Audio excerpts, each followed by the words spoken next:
Bonjour les amis, bonjour tout le monde et surtout bienvenue une fois de plus sur votre chaîne d'information préférée, la Pizziata. En effet, aujourd'hui, mes chers amis, nous partons une fois de plus du côté de la République du Mali, où vraiment le président de la République de Côte d'Ivoire, son Excellence Alassane Dramane Ouattara, a vraiment envoyé un message, disons, très très fort au président de la transition malienne, Assimi Goïta.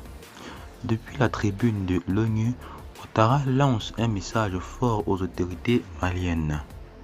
Ce mercredi, à la tribune de l'Assemblée générale des United Nations, le président Ouattara a appelé à nouveau à la libération sans délai des 46 Ivoiriens détenus au Mali injustement depuis bien sûr le 10 juin 2020.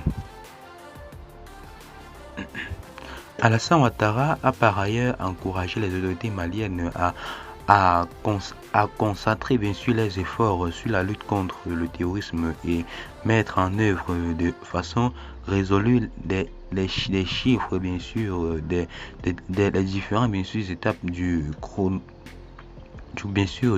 chronogramme de la transition, ainsi que les réformes politiques et institutionnelles en vue bien sûr des élections présidentielles prévues en février 2024 pour le bien-être du peuple malien.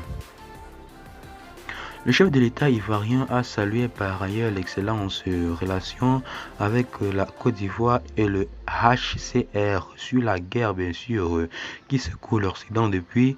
Ouattara a fait savoir que ce conflit se traduit par une difficulté pour les pays africains et financer bien sûr leurs économies.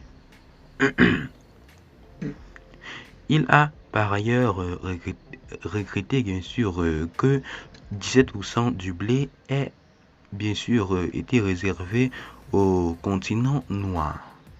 La Côte d'Ivoire demande que la priorité soit accordée aux pays africains, a lancé le chef de l'État ivoirien.